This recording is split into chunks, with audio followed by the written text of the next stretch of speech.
तेव्हाची एक छोटीशी गोष्ट आठवली. एका माळरानावर एक झाड होतं. झाडाला पानं होती, फुलं होती. फुलांनी पानाविरुद्ध तक्रार केली की पानं फार आड येतात, त्यामुळे आम्ही दिसत नाही. पानानं फुलाविरुद्ध तक्रार केली की फुलं नुसतीच मिरवतात, झाडाचं पोषण तर आम्हीच करतोय. आणि नंतर पानांनी फांद्यांविरुद्ध तक्रार केली.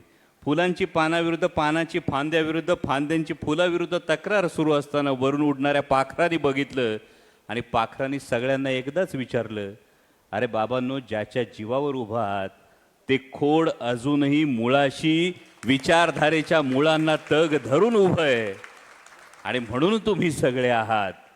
आणि मग पानं, फुलं, फांद्या सगळ्यांना कळून चुकलं की आपल्या खोडाशी जो प्रामाणिकपणा आहे तो आपल्याला जपला पाहिजे.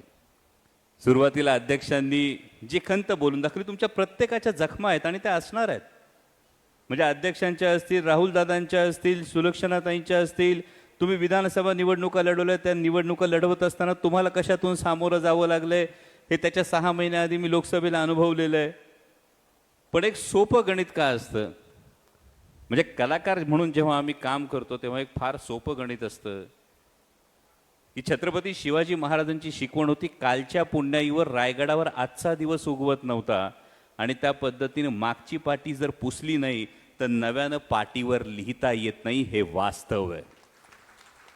त्यामुळे तुमच्या सगळ्यांचं कौतुक आहे, कारण ज्या परिस्थितीत तुम्ही राष्ट्रवादी काँग्रेस शरदचंद्र पवार पक्षाचा झेंडा खांद्यावर घेतलात, त्यावेळी तुमच्यात इथं बसलेल्या प्रत्येक कार्यकर्त्याचं कौतुक केलं पाहिजे, प्रत्येक पदाधिकाऱ्याचं कौतुक केलं पाहिजे की त्यावेळची परिस्थिती सोपी नव्हती. काय होईल, कसं होईल, कुणालाही समजत नव्हतं. आणि अशा परिस्थितीत आदरणीय शरदचंद्रजी पवार साहेबांवर विश्वास ठेवून, आदरणीय साहेबांच्या विचारावर विश्वास ठेवून तुम्ही प्रत्येकानं झेंडा खांद्यावर घेतलात आणि त्यासाठी तुमचं मनापासून कौतुक करतो.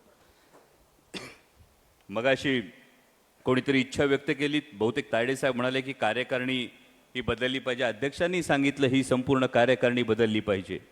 पण जेव्हा आपण विचार करतो तेव्हा 3 प्रश्नांचा फार महत्त्वाचा विचार असतो, तो हू, व्हॉट आणि व्हाय.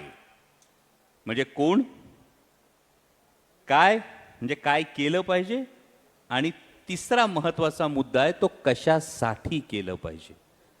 आणि आत्ता आपण विचार करताना हू पासून सुरुवात करतोय, आधी कोण हा प्रश्न आपण विचारतोय. त्या पलीकडे मला असं वाटतं उलटा विचार करू, आपल्याला कशासाठी करायचंय याचा आधी विचार करू. आणि कशासाठी करायचंय, मगाशी राहुलदादांनी सांगताना डीपीचा जो उल्लेख केला, कारण अनेकांना वाटतं, मगाचे अध्यक्ष बोलले, एवढे जण इच्छुक आहेत, पक्षाकडून लढवण्यासाठी इच्छुक आहेत. सत्ता येते जाते, पद येतात जातात, लढायचं कशासाठी, हे समाजकारण, हे राजकारण करायचं कशासाठी, हे जाणून घेणं फार जास्त गरजेचं आहे. म्हणजे मला आठवतो मागे एकदा पिंपरी चिंचवड शहरात जेव्हा मी साहेबांबरोबर एका कार्यक्रमासाठी आलो होतो, तेव्हा गाडीत बसल्यानंतर साहेबांनी अक्षरशः तळहाताच्या रेषांप्रमाणे पिंपरी चिंचवड शहरात कुठली इंडस्ट्री केव्हा आली, त्याची कशी बैठक झाली होती, इथपासूनचा जो संपूर्ण इतिहास आहे तो सांगितला. मगाशी राहुलदादा म्हणाले त्या पद्धतीनं ज्यांच्या दूरदृष्टीनं एक शहर उभं राहिलं, एक शहर वसलं, हे शहर कामगारांचं शहर झालं, हे शहर ऑटोमोबाईल हब झालं, हे शहर IT प्रोफेशनलचं शहर झालं, आणि हे शहर एक विकसित शहर म्हणून समोर आलं. आज त्या शहराची परिस्थिती काय, त्या नागरिकांची परिस्थिती काय. मगाशी वरपे साहेब म्हणाले त्या पद्धतीनं यातला नागरिकांचा वाटा कुठं आहे. जर लढायचं असेल तर तुझ्या माझ्यासाठी लढायचं नाही, तुझ्या माझ्या पदासाठी लढायचं नाही, तू बरोबर की मी चूक यासाठी लढायचं नाही. जर लढायचं असेल तर पिंपरी चिंचवडकरांच्या हितासाठी लढा, या शहराच्या भल्यासाठी लढा. ही सगळ्यात महत्त्वाची गरज आहे. कुणाच्या हातात सत्ता आहे, कुणाच्या हातात ताकद आहे, या गोष्टी पाहण्यापेक्षा जर पिंपरी चिंचवडकरांच्या हितासाठी लढलो तर पिंपरी चिंचवडची सुज्ञ जनता ही राष्ट्रवादी काँग्रेस शरदचंद्र पवार पक्षाच्या पाठीशी उभी राहिल्याशिवाय राहणार नाही, हा मला ठाम विश्वास आहे. म्हणजे आज विचार करा, डीपीचा जो उल्लेख केला मगाशी, या डीपी मध्ये किती प्रश्न आहेत. 97 सालचा डीपी 2017 पर्यंत चालला होता, 17 साली काम सुरू झालं, 22 साली डीपी सबमिट झाला, परंतु डीपी दाबण्यात आला आणि आता प्रशासकांच्या माध्यमातून, हे जगातलं फार मोठं उदाहरण असेल, लोकनियुक्त प्रतिनिधी सभागृहात नसताना प्रशासनाच्या माध्यमातून डीपी आणला जातो. आणि प्रश्न विचारा, पिंपरी चिंचवडकरांना प्रश्न पडलाय, जर माझ्या जागेवर आरक्षण पडलं असेल तर एक नगरसेवक दाखवा, एक बिल्डर दाखवा ज्याच्या मोकळ्या जागेवर आरक्षण पडले. जर नगरसेवकांच्या जागांवर आरक्षण पडली नसतील, बिल्डरांच्या जागांवर आरक्षण पडली नसतील आणि सर्वसामान्य जो छोटा भूधारक राहिला, ज्यांनी छोट्या फार परडिलोपार्जित जमिनी जपल्यात, त्यांच्यावर फक्त आरक्षण पडली असतील, तर ही आरक्षणं नेमकी कोणाच्या हितासाठी पडली? दुसरा मोठा विनोद आहे, रेड लाईन आणि ब्लू लाईन. म्हणजे मलाच आता हा प्रश्न पडला, साहेब, रेड लाईन आणि ब्लू लाईन, या डीपी मध्ये पाटबंधारे विभागाची रेड लाईन ब्लू लाईन वेगळी आणि महापालिकेच्या आराखड्यातली रेड लाईन ब्लू लाईन वेगळी, तर महापालिकेच्या आराखड्यातली ब्लू लाईन ही नेमकी कोणाच्या हितासाठी वळवण्यात आली आहे, हा प्रश्न आज पडलाय. नदी सुधारच्या कार्यक्रमामध्ये 5,500 कोटी रुपयाचा निधी आलाय. या नदी सुधारच्या कार्यक्रमामध्ये फक्त ब्युटिफिकेशन महत्वाचं आहे की नद्यांचं पुनरुज्जीवन आणि संवर्धन गरजेचं आहे, याचंच उत्तर अजून प्रशासनाला मिळालेलं नाही. पण हा नागरिकांच्या भवितव्याचा प्रश्न आहे, हा नागरिकांच्या भविष्याचा प्रश्न आहे.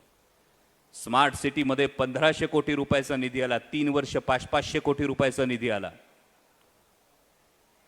आता परवा पालखीचं प्रस्थान, उद्याच पालखीचं प्रस्थान आहे, पण अजूनही नद्यांवर जो फेस येतोय, हा फेस येत असताना 30% रसायनयुक्त मैला मिश्रित पाणी नद्यांमध्ये सोडलं जातंय. हा नागरिकांच्या हिताचा प्रश्न नाही? मग नेमका स्मार्ट सिटीचा पैसा कुठं गेला? पाणी सुरळीत सुरू झालं, नियमित पाणी पुरवठा शहराला व्हायला लागला, स्मार्ट पदपथ झाले, शेकडो कोटी खर्च करून सीसीटीव्ही कॅमेरे बसवलेत, कमांड सेंटर उभं राहिलंय. पण हे कमांड सेंटर अजूनही चालू नाही. सीसीटीव्ही बसवलेत फक्त, सीसीटीव्ही चालूच नाही. तर स्मार्ट सिटीचा जो काही प्रोजेक्ट होता, हा फक्त प्रशासकांना पुरस्कार घेण्यासाठी होता की खरोखर शहर स्मार्ट करण्यासाठी होता? हा नागरिकांच्या मनातला प्रश्न आहे आणि नागरिकांना आज तुमचा आवाज पाहिजे, तुमच्या प्रत्येकाचा आवाज पाहिजे या प्रश्नांवर. म्हणजे आळंदीच्या बाजूला मोशीच्या इथं कत्तलखान्याचं आरक्षण पडतं. मगाशी कुदळवाडीचा उल्लेख झाला.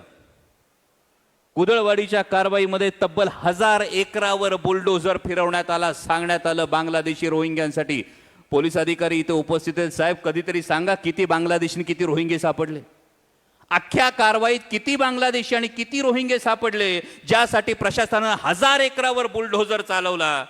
तब्बल 4,500 लघु उद्योजक, हे लघु उद्योग उद्ध्वस्त करण्यात आले. जी पिंपरी चिंचवड MIDCची जी लाईफलाईन होती, जी सप्लाय लाईन होती, ही सप्लाय लाईन अख्खी उद्ध्वस्त झाली. आणि त्यानंतरची महत्वाची गोष्ट की या भागातल्या तब्बल 175 एकर जमिनीवर महाआरक्षण टाकण्यात आले. आणि त्यामुळे प्रशासनानं हा उत्तर दिलं पाहिजे की हे 175 एकरचं महाआरक्षण हे नेमकं कोणाच्या भल्यासाठी, कोणाच्या फायद्यासाठी आहे? आदरणीय साहेबांच्या मार्गदर्शनाखाली संसदेत आम्ही अजूनही रेड झोनसाठी भांडतोय, सातत्यानं रेड झोनचा मुद्दा उचलतोय. अजून लष्करानं रेड झोनची सीमा निश्चित केली नाही, जिल्हा प्रशासनानं निश्चित केली नाही. पण पिंपरी चिंचवड महानगरपालिकेतले प्रशासक इतके दूरदृष्टीचे आहेत की त्यांनी रेड झोन मध्ये पण झोनिंग करून टाकलंय. ही जी उद्ध्वस्त केलं जाते, हे जे शहर उद्ध्वस्त केलं जातंय, याला नेमकं जबाबदार कोण? ज्या शहराचं नेतृत्व उद्या होणार आहे, ज्या शहराच्या महानगरपालिकेची उद्या निवडणूक होणार आहे, या शहरातलं जे हरित क्षेत्र होतं, ग्रीन झोन होता, हा 14% फक्त 4% आलाय. औद्योगिक शहर म्हणून ज्याची ओळख होती, त्या औद्योगिक शहरामधलं औद्योगिक क्षेत्र हे 16% 12% आले. तब्बल 552 हेक्टर औद्योगिक क्षेत्र कमी झालंय. जर डीपी बघितला, मगाशी राहुल दादा म्हणाले 25,000 हरकती आल्यात. या 25,000 पेक्षा जास्त हरकती येण्यासाठी तुम्हाला प्रत्येकाला पिंपरी चिंचवड शहरातल्या सामान्य नागरिकाचा आवाज व्हावा लागेल. आणि जर तुम्ही आवाज झाला तर येणाऱ्या निवडणुकीत हीच जनता तुमच्या पाठीशी उभी राहील. कारण मगाशी रविकांत बर्पे म्हणाले त्या पद्धतीने पिंपरी चिंचवड शहर आता फक्त गाववाल्यांचं शहर नाही. या गाववाल्यांनी अविरत जी मेहनत केली, या मेहनतीनंतर संपूर्ण महाराष्ट्र आज आलाय. आमच्या जुन्नर, खेड, आंबेगावची फार मोठ्या प्रमाणात इथं लोक आहेत, खानदेशातले लोक आहेत, मराठवाड्यातले लोक आहेत, विदर्भातले लोक आहेत, सांगली, सातारा, कोल्हापूरचे लोक आहेत. आणि या सगळ्या शेतकऱ्याच्या पोरांना ॲस्पिरेशन्स आहेत. एक नवीन क्लास तयार झाला आहे ज्याला आपण रुर्बन क्लास म्हणतो. आईबाप गावाकडे असतात, शेती करत असतात, पोरग नोकरीच्या निमित्तानं, उद्योगधंद्याच्या निमित्तानं शहराकडे येतं, ते स्वतःची स्वप्न बघतं. या रुर्बन क्लासच्या व्यथा वेदना आपल्याला समजून घ्याव्या लागतील. आणि त्यासाठी आपल्या सगळ्यांना एवढीच कळकळीची विनंती आहे, कशासाठी करायचं हे जर लक्षात आलं तर काय करायचंय हे सांगायला देशाच्या राजकारणातले चाणक्य आपल्या पाठीशी आहेत. आणि कोणी करायचंय तर कोणीतरी येईल आणि तो करेल. यापेक्षा मी का नाही हा प्रश्न आधी प्रत्येक कार्यकर्त्याने स्वतःला विचारावा लागेल.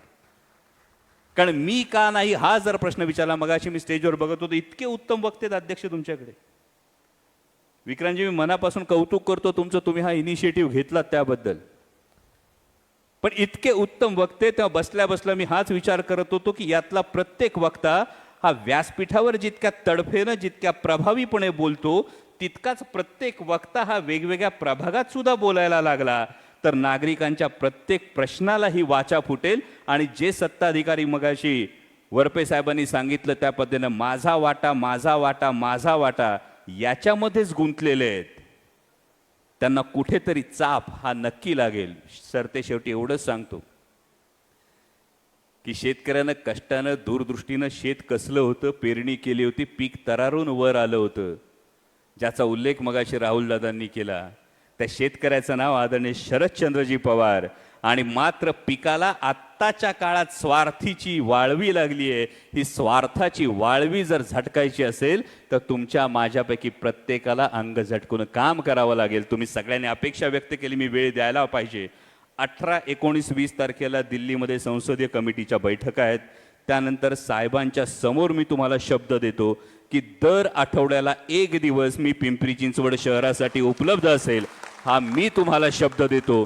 फक्त एवढीच अपेक्षा, एवढीच एक इच्छा की पंढरीच्या पांडुरंगाची वारी निघाली आहे आणि त्या पद्धतीने आपण ज्यांना आपला विठ्ठल म्हणतो त्या पवार साहेबांच्या स्वप्नातून उभं राहिलेलं पिंपरी चिंचवड शहर त्याच पिंपरी चिंचवडकरांच्या हक्कासाठी साजेसं होईल, यासाठी कटिबद्ध होऊयात. शून्यातून स्वराज्य निर्माण करण्याचा आपला इतिहास आहे, तो इतिहास पुन्हा एकदा जागवूयात एवढीच अपेक्षा व्यक्त करतो आणि थांबतो. धन्यवाद. जय शिवराय.